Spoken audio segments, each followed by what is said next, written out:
everyone! Welcome to an action-packed episode of ARG Presents. I'm your good pal, your bosom companion, Amigo Aaron, joined by a man who gives no one pleasure and is always guilty. I give you the BRENT. I'm very rarely found guilty. Yeah. I'm pretty good at covering my tracks. Thank God for that cheap discount lawyer you picked up, or you'd be in jail a million times. So, around that topic, we did spin the wheel last week, Brent. We made the exciting deal. Yeah. And this week, well said. This week. Well, we did. Those things were all happened. That's right. This week, we'll be playing games that are, bam, guilty pleasures, Brent. Guilty pleasures. Yes. Now, before we move forward into our thoughts on the whole guilty pleasure gaming routine, how do you define, because this is sort of a fluid definition for a lot of people, how do you define what game is or is not a guilty pleasure? For me, a guilty pleasure game is something that you play that in the back of your mind, man, this is not a great game, or, there are aspects of this game so they're really lacking, but you still play them and you still just enjoy them. Or the other way to look at it is there's an aspect of the game that you shouldn't enjoy, but you absolutely do. It could really go either way. I think those are apt definitions. Now, I wanted to go into some of our personal guilty pleasures and get some of the people here that are with us live in chat to kind of go over some of their stuff. And I'll start the ball rolling here, because it's funny, I had a bunch of different ideas for this topic, but we'd covered some of them. But when I first thought about, if I thought instantly of a guilty pleasure, the first thing that came to my mind was Smurf Adventure for the ColecoVision. I'm a huge fan of the Smurf game. Yes. And that's one that instantly leapt forward into my head because I love that game, and people have mocked me for years for enjoying it. What was the first thing you popped into your head instantly? Cell phone games. Okay. There are some cell phone games that I know are crap that are just money grabs, right? But I still play them and enjoy them. And now I don't sit down and play them for hours and hours, but I will sit down, and if I got 10, 15 minutes at work, or I'm, lunch ends early and I've got nothing to do, I'll sit and play some of the worst cell phone games that will still hold my interest. Another more modern guilty pleasure for me is a game called the Coin Game. And I'm sure you're not familiar with it. It's a indie development for sure, but it's in the same vein as Carnival Games, except it's all ticket games from the arcade. Your stackers, or where the little light goes around, you have to stop. You mean all the crap that ruined the arcades forever? That's right. And you like to play these on the side, do you? That is a guilty pleasure. It's actually you can play it in two modes. You can just play it where you roam around and play the games. It's all good fun. Or it's actually a survival game where you have to win enough tickets to win merchandise that you can pawn to get money to feed yourself and do odd, little crap like that, while still having enough money to go back to the arcade to get more tickets and complete the loop. So yeah, it's one of those games. I know it's not great, but it's super fun just to screw around with. Yeah, cell phone games are definitely near the top of the list. Just want a couple of suggestions that we got from the chat here. Explorer mentions that one of his guilty pleasures, the Great Gianna Sisters on the Amiga. That's understandable. The legendary Mario clone or ripoff. Pixels at Dawn says he doesn't really hate Fallout 76. Listen, we play that occasionally, and they botched the launch of that. I mean, they ruined the launch. They ruined that game. But once they had some time to fiddle with it, it's gotten a little bit better. It's still, the interface is horrible. Yeah. Now it's went from ruined to slightly better than ruined. Frank over at Retro Rewind mentioned Snake on the old Nokia. Listen, I had one of those old Nokias, and I used to play the demo discount version of Uno a lot. I guess that counts as guilty pleasure, but you had nothing else to do. It's funny, when I was researching the topic of guilty pleasures, a lot of the games that came up over and over, I guess people are embarrassed that they played them, were wrestling games, which we're seeing right now on the screen if you're watching at home, and also Pokemon games, cooking games is another one I saw come up quite a bit. Like, remember, if you ever played like Cookie Mama, on the Wii, for example. You ever played that one, the Brent? Absolutely. And I can kind of see the Cookie Mama games as a guilty pleasure. Wrestling games and Pokemon, no. Most of those are way too high quality to be considered a guilty pleasure. Another one I saw come up over and over again were Rock Band and Guitar Hero, which were everyone said these were also guilty pleasures. And I mean, I can understand where they're coming from, because you do look like an idiot, and everyone mocks you for playing these fake instruments. So I can see how some people would hide the fact that they're playing those. But let's face facts, we revel in it. We get up and act like absolute morons and sing like Warmed Over Death and have a good time doing it. So that's one thing I never felt bad about doing. When you produce, 7, 8, 9, 10 sequels, that takes it out of the guilty pleasure category for sure. Yeah, I agree with you on that. Did you have anything else that rang to your head that was a guilty pleasure of yours? A lot of my guilty pleasures are sort of in the same Rock Band vein. Games I enjoy, like the Telltale games, that you can kind of put in that category, but are too good to really be considered a guilty pleasure. I agree. And some games have become sort of like guilty pleasures as they've gotten older, like just because the different social mores have changed and whatnot. And we talked about stuff like Samantha Fox strip poker from back in the day. I always enjoyed the Punch-Out games. I love the Punch-Out games, but now because they're, let's face it, a little stereotypical, they're sort of frowned upon. They've sort of maybe fallen into the category of a guilty pleasure type game, but I still like they're a lot of fun. This game, but the category is subjective, needless to say. So, It absolutely is. Because a lot of people are going to think of the games where you are the quick style games where you're outlining nudity. And, yeah, I think that definitely qualifies. But I didn't really, to me, I didn't want to go that route. Even if those were games I enjoyed, I wouldn't pick them, because I wanted a game that has an aspect that's guilty pleasure, not just a what's the word? Taboo. Yeah, understandable. And I want to close this segment by saying Frank also mentions California games on the C64, and Curtis Boyle had to chime in. Does it count? Does the guilty pleasure figuring out Boat's horrid Patreon songs? I would say there's no pleasure in that. There's no pleasure at all. If you like that, you're just guilty. Yeah, no kidding. So, with all the Chiller also mentioned in chat, that I would absolutely agree with.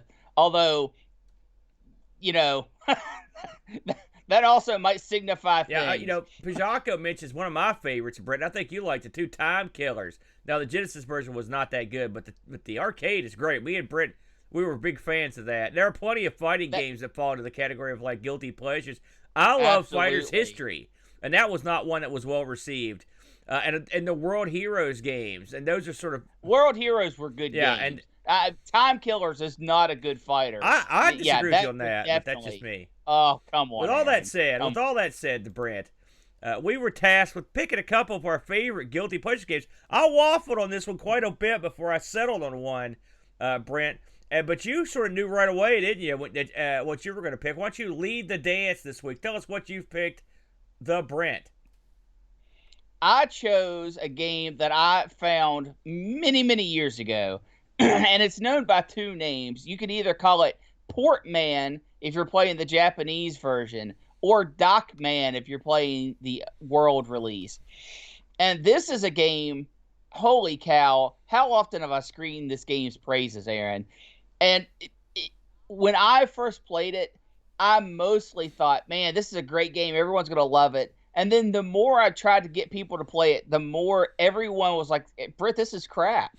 And I objectively took a step back and said, okay, this game is not the best in the world, but I still really enjoy it. Dockman is a 1982 arcade release by Taito, where you are a dock worker, and it is a 2-scene game where in the first scene, packages are being brought across on a conveyor belt and unceremoniously dumped off for you to catch. Yes. And then and then heave onto a cargo ship into the cargo ship containers. And all the while, you've got other things going on the dock, people riding in carts back and forth, and then this unexplained jerk actually on the boat throwing rocks at I was going to you. ask you if there was a backstory to this guy. I looked like crazy. I translated the forbidden Japanese text. He is never mentioned as an aggressor outside of dodge the dude throwing rocks. So why is he on the boat throwing rocks? I have no idea. Where does he get the rocks? Is also a question I always wondered.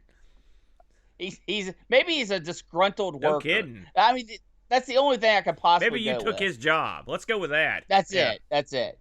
And then in the second screen, the second level of the game, there are 3 conveyor belts on the top part of the screen, and on the bottom part of the screen is basically the dock. It's different planks of the dock, and you have to throw a stone ball, whatever, and knock the packages off the conveyor belt, and they will fall down to the screen below, and you have to catch them. The quirk here is the packages are all filled with dynamite. Yes. So if you don't catch them, they will explode and destroy part of the dock. And if you're standing on that particular part of the dock, you'll fall in the water and you'll die. And then on the top of the screen, walking along the conveyor belts, are 2 jerks throwing one of them's throwing rocks down at you, and the other one is kicking the dynamite packages off the conveyor belt, yes, trying to kill you. So it's a very who knew dock working was such deadly work? I will say this game is my visual explanation as to why I can't send things back and forth to Europe. This is it. I didn't realize this is how they handle their business. They have a couple of goose throwing rocks at you. You're throwing crap on a boat.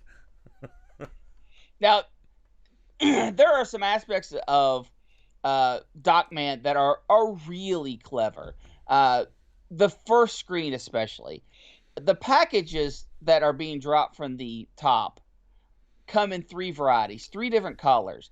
And each color has a different amount of packages that fall at a time. So the red ones fall 1 at a time. Then there's purple ones that fall 2 at a time, and yellow ones that fall 3 at a time. This is a high score game at its core. And the way you get better score is if you stack like color packages in each of the rows of the ship. Very interesting concept, and throwing them in there is not easy. I mean, you heave them up and it kind of arcs, 2-dimensionally arcs, and the ship is going back and forth.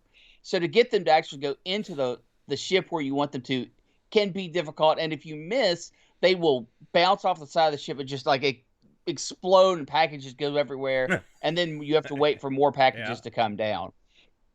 Something to mention on this game, Aaron, because it's probably not well known. This game ran 2 Z80 processors. The main CPU was running at 3 megahertz, and then the sound CPU was running at 2.5. That's not that unusual. And the sound on this game is just not good. It is very beepy and boopy to have a dedicated chip to it. It also has 2 General Instrument AY8910s in it.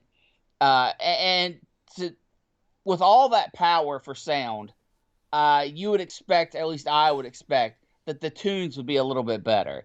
Aaron, did you have an opinion on the tunes in this game? The music and the sound overall? I mean, I look at the year it was released. I mean, it's an old game. And so, 82. It's not... it's not like what I'd say it was average for the era, overall. I think. See, I disagree. I think it was below average for the era. Well, I mean, there were a lot of good games released in '82, so maybe I'll give you that. But I mean, I think it's serviceable. I mean, I wouldn't expect any particular great sound. Excuse me. Something else to mention about this game: it only controls with a 4-way stick. And on the first stage, I was wondering about that. That's absolutely fine because you're climbing up and down ladders while you're trying to catch the packages. And really, 4 directions is all you can do. On the second screen, you control the entire bottom half of the screen. You're free to roam around with. Diagonals would have helped so much in this situation, and they didn't put them in. So it's a 4-way stick game. Most games are like That's that back in the another one of day. its little flaws. I'm guessing that this was probably a conversion, and so they were probably using this to convert to. Oh, this was a standalone. No, this was not a conversion from anything that I've read. Well, there you go. I think 4-way sticks were cheaper, easier to maintain, less to go wrong. Really, not by much, mind you. It's just a actuator. That was a part. That was what was going on back then for the most part. It was the 2 That's and true. 4. Yeah. That's true. Now, some might say this game's good. Some might say this game's bad. But where my particular guilty pleasure of the game comes in is the transition from scene 1 to 2. And there is a small little cutscene. Your guy loads up the ship, right? The stage is over and the action stops. And the guy with the rock that's been on the ship just throwing these rocks down at you comes out with a big boulder, it looks like he's just ready to smash your guy, throw it down to your guy, end him for good. And off screen runs this long-haired character. I don't know. I would assume it is a woman, but I can't be 100% sure. I mean, the details are not there for a 1982 game. Runs over to the guy with throwing the rocks and just splits the uprights with a kick. And it makes this incredibly satisfying little dink noise, and he plummets off the side of the ship. It is one of the best cutscenes.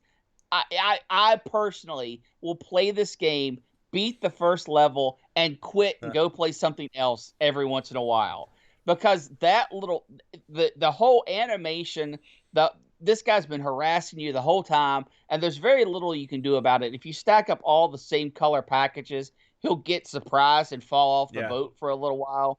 But having that secondary character run from off screen and just kick that guy right in his business and have him fall off the boat, and that wonderful little tink noise just is so satisfying for me for all the wrong reasons.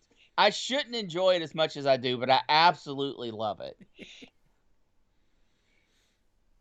Well, I agree. It's this game, when you picked this, I said, "Oh, here we go," because you've been pushing this game for a long time. I love. You've tried to get. I really do. And I've played it on and off, but I never really got into it that much because it's not an easy game, and it's also not a game that you would instantly pick up and understand the rules. Which is that's sort of that's what you want in an arcade game. You don't want a game where someone has to kind of figure out what's happening. And so I did what I always do when I played this. I went in there and sucked for a while, and it something clicked, and I started getting it. And there is a lot of fun to be had. It really is a real original concept. I don't think I've ever played a game quite like it. It sort of combines the bottom half of Donkey Kong 3 with the top half of, I don't know. No, I can't think of anything where you catch stuff like this. And so it makes it fun. And the second level, which I think is really hard, is that second level I thought was real tough. There is satisfaction about putting this jerk in the drink. Like you said, you can stack up the same colors, and put them in the drink, which is always funny. I assume that the chick coming out, if you look at the bezel for this, it's got a kind of a dock worker sitting there, and then on the other side of the bezel, there's this real hot chick that's sort of like longingly looking at the dock worker. So I'm assuming that that's what they had going on here. That chick got so mad that this dude was trying to beat you up with a rock, she came out and kicked him in the groin, the groinal region. So that's I would go with that. But it is a fun game if you give it time. One thing you didn't mention is that after you get a certain amount of boxes on the boat, a cart will start up. Yeah, I mentioned the cart. You have to get there are 2 carts, at least the front. Let me ask you, how far do you get in this before you get killed? I did not get past level 3. How far did you get into it before you get killed? I can loop it 2.5 times. I can loop it on the second screen of the third loop, Uh-huh. is where I usually Have peter you out. does anything change as you go forward? Nope, game just gets I see. faster. And that's another big problem with Dockman is it first of all, it desperately needed a third screen. A third screen I don't know where I don't though, know what because in this day, most games only had one screen. So just the fact that there were two was I thought was pretty impressive. I don't know, man. I think this thing could have used one more screen. I think what separates it from being a great game and a good game is I don't like the sound. I think it's very repetitive. I think the controls, especially on the second stage, could have been improved. And I think the lack of a third screen really hurts the game and really hurts the replayability. Listen, I'm gonna do a complete like 180 here. I enjoyed this more than I've ever enjoyed it, and part of the satisfaction is when you launch those boxes up. There are several platforms at the bottom that you stand on, and like you said, you sort of lurch those boxes up to the ship. It's very satisfying to hit a 3 stack on the ship. And that's always great, and it's also incredibly painful when you throw that big stack of boxes up there and you miss. But there is a certain timing to it that's awesome that I like. So I'm not saying this is the end all be all of gaming, but in terms of originality and a concept that most people would have never seen, I think this game's right there at the top. I don't think it's ever been duplicated. I don't know if this game ever got on any of the Tato collections or anything. Did you read anything about any home releases of this? Because I've never seen it anywhere. Yeah, this game's really hard to find information on. I'm guessing it didn't do well in the arcade. I don't know of any ports. I'm sure it's on some kind of compilation out there somewhere, but if it is, I don't know what it is. I never hear anyone talk about this game. In fact, I did a little research myself just to get art and stuff. You can't find any art with the words Dockman on it. They're all Portman. Yeah. The only thing I saw ever that said the words Dockman were a one screen from one logo screen I found. That was it. So this was something that you're never going to see this thing in any arcade, but this didn't come anywhere near here. So I wanted to see if it got released in the States. But I enjoyed it overall. And I'm guessing this is not something you can pick up on eBay easily either. No. Not even the board. It's just not out there. Now, Aaron, I believe we had a Discord review on Dockman. Do you have that pulled up? I believe you're correct here. If you'll bear with me for a moment, I will read it up here. I got to ask you, how did you come across this game, Brent, when you first found it? I am a player of random MAME games. And I literally will just hit random and play a game for as long as I feel the game deserves. And this is one I just random up and enjoyed it and tried to sing its praises as much as I can. For better or worse, some people love it, some people hate it. Most people do not like the game for whatever reason, but I bet most people haven't really given it much of a chance. So we did get a review here from Pajako6502. He's in the chat right now too. Hey, Pajako. He says, for a game I just discovered, it's pretty fun. It's frustrating enough to keep you wanting to beat the level, but not too much to make you want to smash the joystick to pieces. Always a good thing. The second level is pretty cool and fun too. However, it does make it feel like the game developers mashed two game concepts together in one. Honestly, I can't imagine I would have played this loads as a kid. But on emulation, yeah, sure, it's fun enough to go back to. I don't get why the guy on the ship doesn't want any cargo on his boat. What's this guy's problem? Watching him get kicked into groceries at the end of the level was great. 8 out of 10. So clearly, Pajako on the same page as you on that. So there you go. Brent, an excellent choice, I think, for guilty pleasures. And that one was Dockman / Portman. So well done to Brent. Nice work. Thank you. So I went a whole different direction here, and I will say a more modern direction, much more actually. This is going to be one of the biggest gaps between game years we've ever had, with Brent's coming at 82. Many decades. Back in the day, Brent, you were instrumental in this. You had picked yourself up one of these Nintendo Wiis, you'll recall.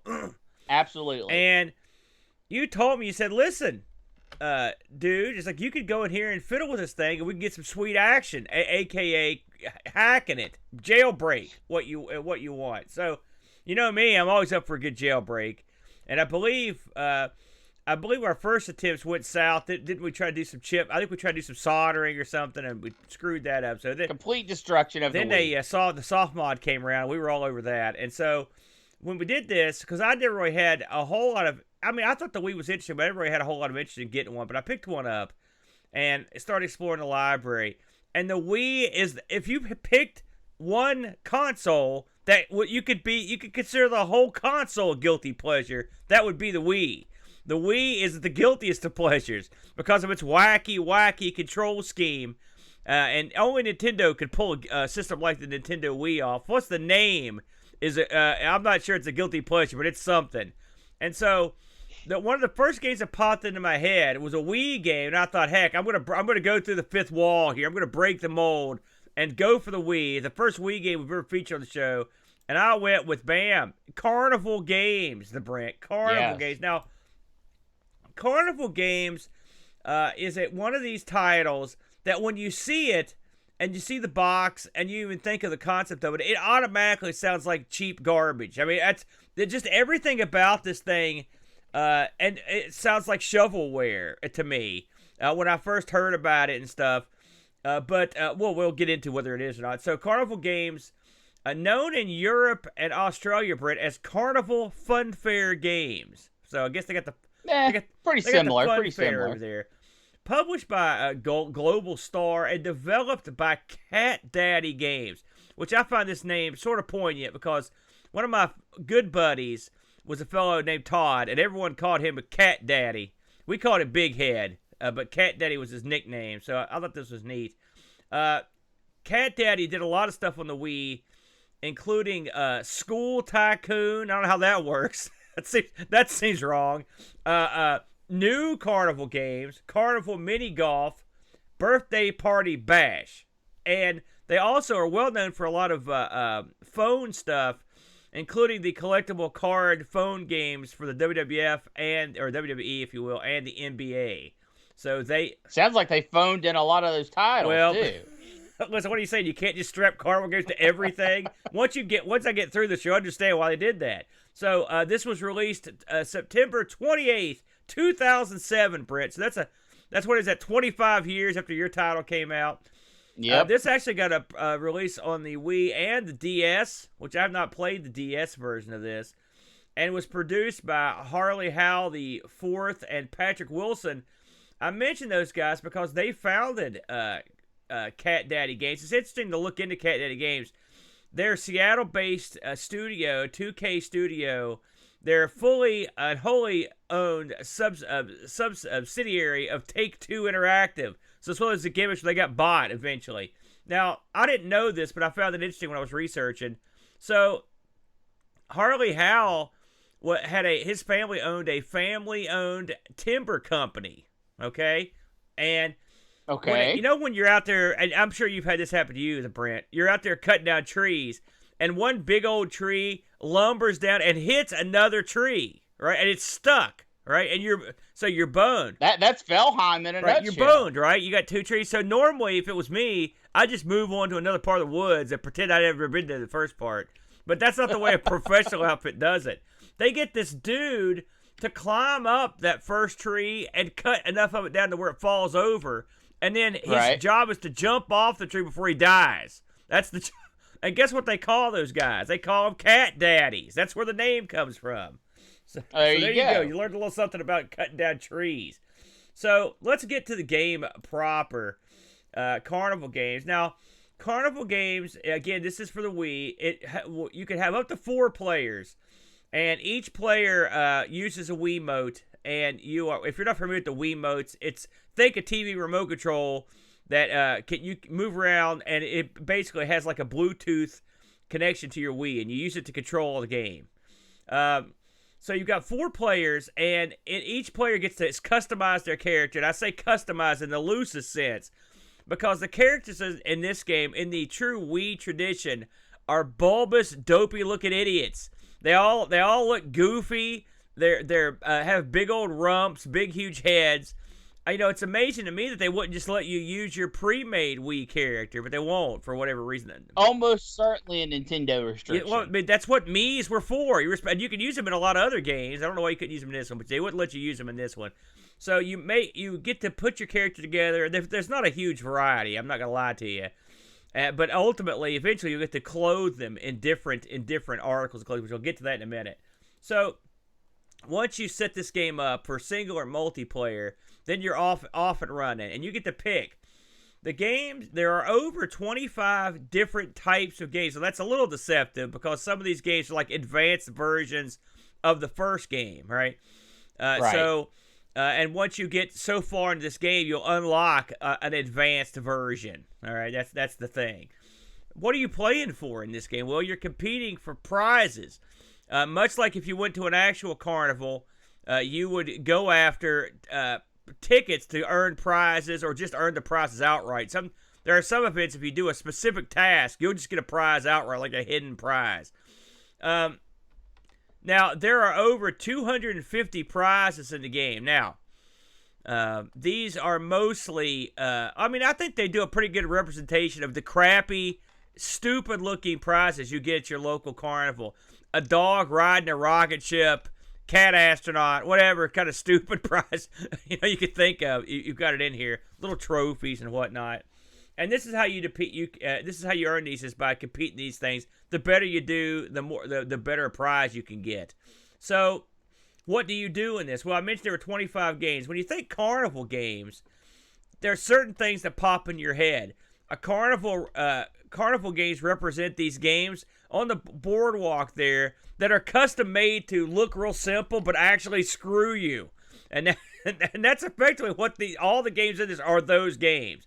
Stuff like everything from like skee ball. If you're familiar with skee ball, where you roll a wooden ball up an alley, and it jumps up and goes into these rings that give you points based on how hard the ring is. Everything from pop-a-shot basketball, or the thing where you hit like a springboard, a frog jumps into this lily pads. It's got those. It's got darts thrown at the balloons. It's got games where you shoot water. Sometimes you're shooting water to clowns' mouths. Sometimes you're shooting something else. It's got games where you roll a ball and try to get the ball to land in these certain circles to advance your horse in these fake horse races. It's got all kinds of games.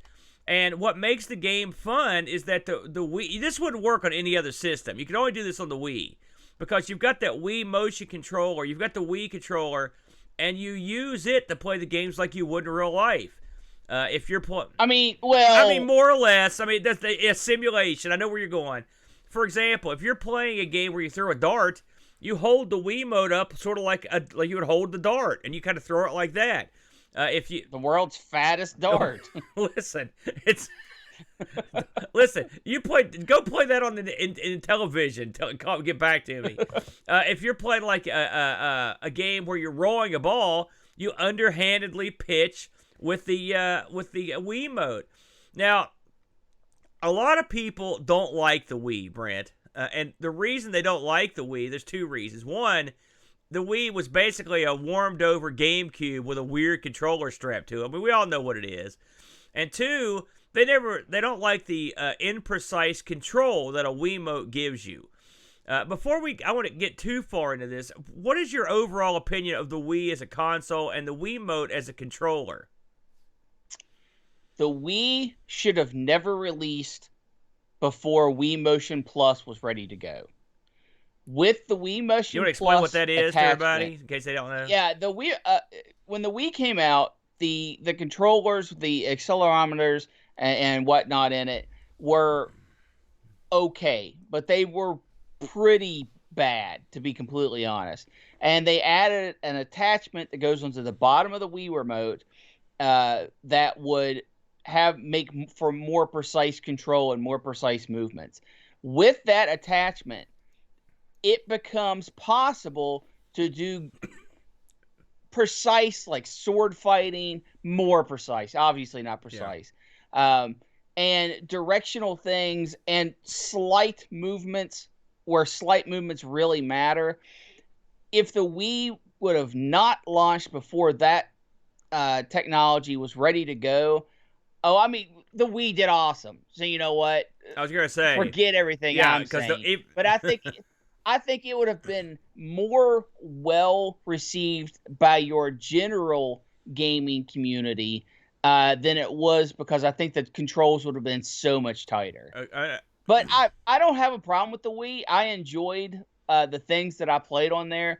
Obviously, it went a different route and had you playing games that you otherwise couldn't play, and I appreciate that. I'm always looking for that sort of thing when I game.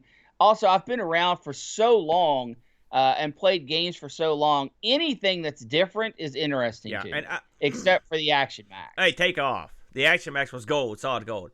One of the things I like with the Wii is, in a lot of ways, it's evergreen. Because, like you mentioned, there's nothing else that does it. Carnival Games is a perfect example of that. You can't simulate.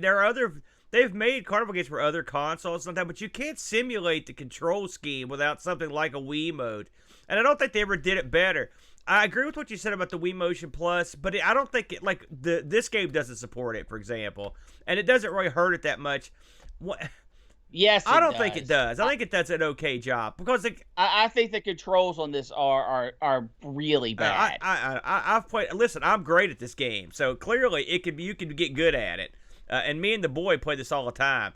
Now, one of the things that make this game a lot of fun, and because if you watch the game, if you're watching stills of the game or you look at motion video of the game, it looks like almost. I hate this. The word budget title gets thrown around a lot, Brent. But this game looks like something like a. It just doesn't look great. Yeah, it's a $20. But one thing they did do in this, and I think this was intentional, and I assume it was, is they sort of captured the grit and grime of a carnival atmosphere. If you listen to the people that run the rides and run the games, they're all crooked sounding. Often they don't care what you're doing, or they laugh at you, or which is always funny. Everything sort of kind of looks old and kind of maybe looks a little bit dirty. Often it just... Yeah, no, I completely agree. And so they got that aspect of it down. Even if you look, like when you start this game, you're at like a signpost, and each sign on the signpost points you in a different direction, and each one of those directions will have different sets of games. And even the signpost, I think one of the side roads is like Rodent Way or something. I mean, it's not... The game is not like... this is not a trip to Disney. This is like going to Camden Park, our local place where you would play these games, and there is an appeal to that. Now, one of the other things you win in this, aside from prizes, is you can unlock costumes, and then you can go put the costumes on your character. And now that sounds stupid, but it is motivating because your characters are so stupid looking that anything you can put on them lessens their stupidity. You're down with it, or makes them, or enhances their stupidity, which is also fun. Something else that's had, I'm sure you've got your mini golf and your Papa Shot stuff, but it also had these games every area you went to had this game that wasn't really a game. It's like quarter pusher, crane machine, or like one of those coin operated fortune tellers where you put your money in there, and you can actually win stuff with those. I'll tell you, I spent an unholy amount of time with the in-game quarter pusher, which is made more sad by the fact that we own a quarter pusher. So it got a bigger difference. So I've spent a lot of time with this, and this is a great party game. You get 4 people together. Now, is it the fastest party game? No, it's not. And sometimes you can play with your buddies in the game. It's always fun if you can all play at the same time. They do a pretty good job of keeping it loose and fun when you play with your buddies. And the good thing about it is pretty much anybody can play this, any kid all the way up to any adult, and have a good time. Now, that's pretty much the long and short of the game. It's Carnival Games. You use the Wiimote. Here's the part of this when I was reviewing this, Brett. This blew my mind, okay? Now, get this. So, I mentioned they released a DS version of this.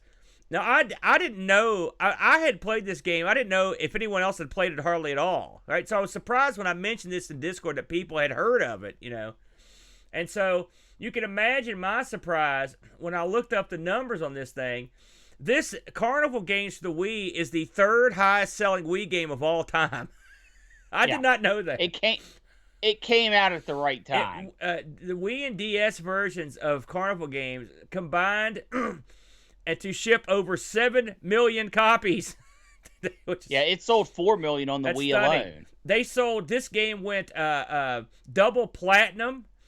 The game Funfair Games, which, as I mentioned, was the European and Australian release.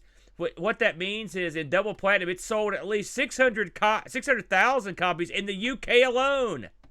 So, yeah, not too bad. So you can see why they strapped the game's name to every conceivable other game. They had Carnival Games birthday party. What the hell is that? That doesn't even make any sense. They've released a new version of this recently. Not that recent. But they've released a version of this in 2018 for the PS4, the Xbox One, and the Switch. And according to the wiki, as of 2018, this series has sold almost 10 million units. That's ridiculous. I can't believe that, the popularity of the game. So I was surprised. Now, Aaron, I don't know if you knew this, but I own this game. No, I didn't know. No, I had no idea. Yeah. Yep. This is one of the games. I only picked up probably, 7 or 8 Wii titles overall, and this was one of them. And I want to jump in here with my 2 cents. Yeah, please. What did you think of Carnival Games? I played this game to completion. Oh! All costumes unlocked, all games unlocked, all prizes won. So when you pick this as your guilty pleasure, I wholeheartedly approved, because the game is not that good. It has a lot of problems, and it has a lot of pacing issues. When you get in and you play a 15-second mini game, and then you set through 30 seconds of loading or transition screens, that can wear on a person. Yes, and that is something this game has over and over and over again. Yeah. And it's compounded with multiplayer. It runs at a snail's pace. That's true. This is a good one where you sit down with a drink with your buddies, and you don't pay much attention until it's your turn. Then you jump in. That's what's good about it. Now, some things to mention. I hate playing this multiplayer. and just for the reason you said, it absolutely makes everything take so long. You have to be drunk to enjoy it, because otherwise it's minutes for 10 seconds of action. And to me, that's no way to game, no matter what you're doing. And I like Mario Party, which has a lot of the same feel. So actually, I thought about picking that one too for guilty pleasures. I like that one too. Let me ask you, I'd like to know this just for edification. What was your favorite event, and what's your least favorite event? Oh man, favorite event. Are we including all the little mini middle games too? I really like Coin Pusher. Yes, it's outstanding.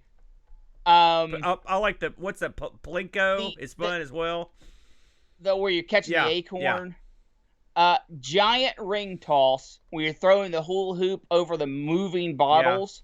Yeah. It's one of the bonus games. I like doing that because it was fun to try to get all of them clumped together. You get like 5 or 6 bottles at a time. Now, what's your least favorite event?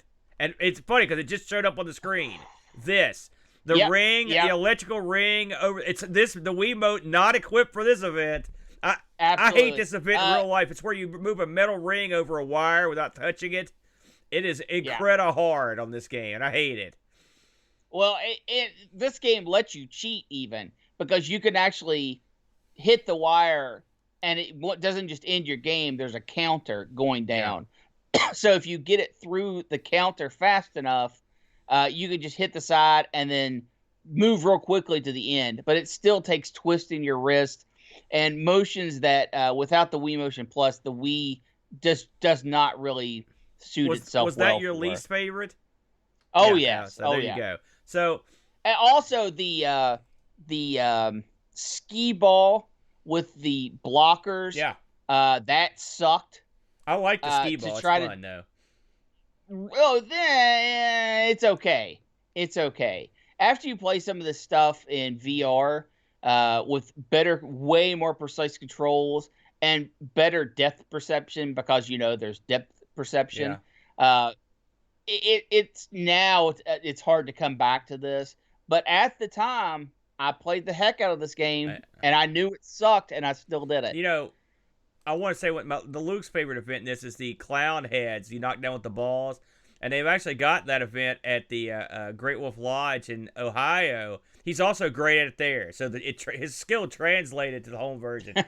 I looked up some even though the clown head knockdown thing it doesn't play like anything. It has a circle that moves back and forth that then you just kind of flick your wrist for the timing. Yeah. So there you go. I looked up some reviews on this. The reviews of this are pretty interesting. These are of the era, so these aren't new reviews. Game Chronicles gave this an 8.3 out of 10. A Game Trailer 7.3. GameAlmighty.com in 2007 gave this a 6.8. IGN gave it a 6.5. Game Informer gave it a 5.5. You can see where we're going here. NetJack gave it a 4.5. VideoGamer.com gave it a 4. GoodGame.com gave it a 4. And Game Revolution gave it a D. So this game was not wide. This game was critically, I'm not going to say panned, but it was a lukewarm response when it came out. Well, it was all over the place. Well, I mean, scores rank from 8.3 is the highest one, and there's a lot more 4s. Well, that's good. Well, I think this game is. I love this game. I really do. I love this game, despite and the funny thing is, there's lots of it that I hate. I hate the way your characters look, for example, but I still love the game. It's a different. I thought it was a unique idea, and I got to give him credit for coming up with it. I should mention on eBay, get this thing for $5 or less if it's loose, and sealed copy you can buy for $25. We did have one. We did have one review of this, and this is also from Pajako. He says, on the surface, this has all the hallmarks of being a great, fun, party-type game. Sadly, it is let down by unresponsive controls that never seem to do the same thing twice. It's constant showing you how cool you are with a cutscene animation every time you do anything successful. Add to this the slow restarts between rounds and games. This games feel like it could have been done with another 6 months of development. So I guess what he's saying is it needs more time in the oven. However, I did like the ticket games, like the coin drop and the marble drop. Sadly, though, this one's not for me. 4 out of 10. I should mention that Pajako actually went out and bought this game. He paid £6. So there you go. I think, especially if you've got kids, this game is a lot of fun and a good time in general. But there you go. That was Carnival Games, Brent. I think both the games he picked were guilty pleasures in that they're not what I would call wildly successful or wildly popular, but are fun for certain people that are just goofy or have mental problems. Wow. That's well explained, Aaron. With all that said, let's get out of here quick. Transition to the wheel. Here we go. Now, speaking of mental problems, I lost all the wheel pieces, Brent. I'm not going to lie to you. As I mentioned to you before the show, I'll find them, I promise. So I had to sort of improvise some homemade pieces. You can see right here's one. The PC 9800. This was a suggestion by Super Tech Boy. And the other homemade piece this week was the Retro Rewind piece, the Auric computers, Brent. Are you ready, the Brent, to see the wheels result? You know, Aaron, I'm not mad. Yeah. I'm just disappointed. Well, I'm sorry. I'll find it. Listen, I cleaned up my room. You should be proud of me. Here we go. It's going to be awesome. What's it going to be? The winner is, it's not one of mine, Globetrotting Adventures. This was a suggestion by Alex Smith. So that means you have to have multiple games. Globetrotting Adventures. Do you have a thought on that, Brent? Off the top of your head, does anything spring into mind? Well, you understand what it's saying, right? It's a game where you travel to multiple locations around the world. Duh. I do know what globetrotting means. Just because I wrote my own pieces in ink and put them in here doesn't mean I'm a complete idiot. Globetrotting. It's games that have the Globetrotters, right? Well, I could definitely play that. But, I'm just saying, I know we got to slow some things down for you. Now you can't even keep a bag of wheel pieces from being lost or destroyed. I'm going to put you in a bag if you don't hush. So, listen, I want to tell everyone. And lose me? Oh, yeah, there you go. That's not the worst idea. Next week, Brent, the big week. Please join us on the 24th at 8 a.m. Eastern Standard Time, 12 o'clock UTC, for everyone's favorite, bam, it's the Amigathon 2021, Brent. It's finally here. We've been pushing and building this sucker for a long time, and it has arrived. Amigathon 2021. Brent's going to be there. I'm going to be there. We're going to be joined by a lot of folks, including Amiga Bill, Dan and Ravi from the Retro Hour, Kim Justice, Doug from 10-Minute Amiga Retrocast, Control Art Reese. We're going to have many other activities going on. Should be a lot of fun, and it's all to raise money, Brent, for the Children's Miracle Network of Hospitals. We don't touch a dime. We're not getting involved in that. We just want to see the money get raised. No. They don't let you touch the money. If you are interested in contributing to the Amigathon, you can actually hop over to Amigathon.com. What a name. And donate. We've already raised $1,300 even before the thing starts, and it would be awesome. And all the money goes directly to the Children's Miracle Network. It should be a lot of fun. That will be starting at 8 a.m. Eastern Standard Time, 12 o'clock UTC, and this thing is going to run well into the night, because after we go off of the main broadcast at 8 p.m. Eastern Standard Time, that's when our good buddies, the Super Duper Streamer Squad, comes in. You're going to get a couple hours of Jack Flack. You're going to get a couple hours of Mr. Cola. You're going to get an hour of Stevie Stroh from Coco Talk. You're going to get a bunch of hours from David Z of Wild Wild World of Retro. And you're going to get even an hour from the TeamSpeaker regulars. They're going to throw their hat in the ring as well. And who knows who else will join us on this thing, Brent. It's going to be crazy. It should be a lot of fun. What are your thoughts going into Amigathon this year? Amigathon, always a good time, both to watch and be a part of. Also, great calls. So I hope everyone does come out and join us for as much as they can. I don't expect anyone to stay there the whole 24 hours or even the whole 12 hours. I don't plan on doing that. I will, by God. I'll be there for 12 straight hours of nonstop Amiga Aaron action. And Bo, too. It's always fun, and, I really hope that we get a good turnout this year. I agree. So, that much said, what's going to happen next weekend in our time slot, one would ask?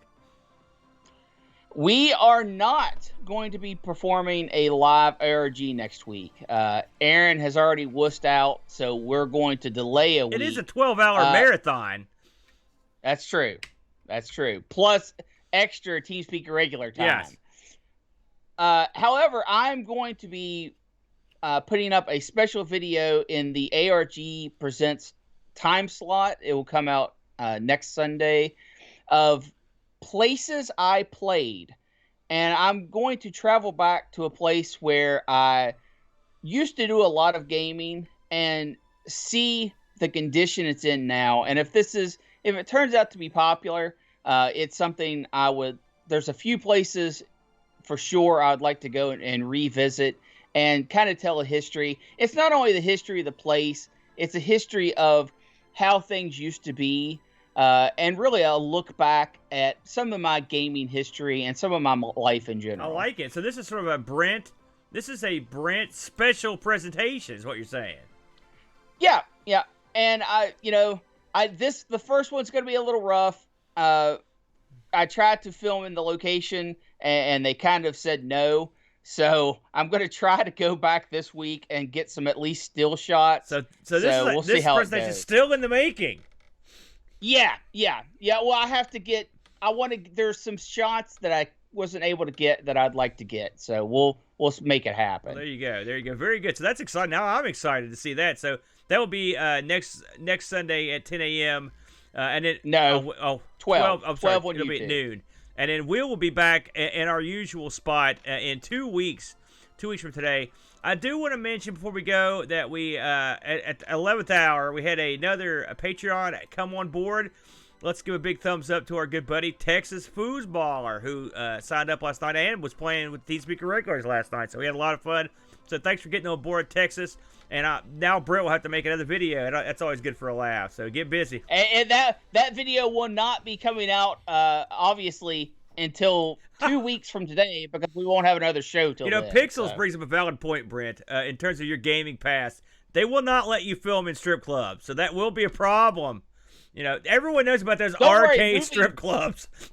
Moving forward, I'm going to try to get a body cam, and those are a little more or less conspicuous than me walking around with a cell phone up. With your body, you could tie a crane shot to your chest and walk around. So anyway, with all that said, we'll take to the house. We'll see all of you out there, each and every one of you, at Amigathon 2021 coming up next Saturday, 12 UTC, 8 a.m. Eastern Standard Time. Please join us, won't you? And until then, bam, go to your local carnival, for God's sakes, and then go to the dock and kick a guy low. Adios. Thanks for joining us today. Hello to all of our YouTube subscribers and Twitch followers. Duncan Styles, thank you for your vector graphics. Arctic, thank you for your amazing music.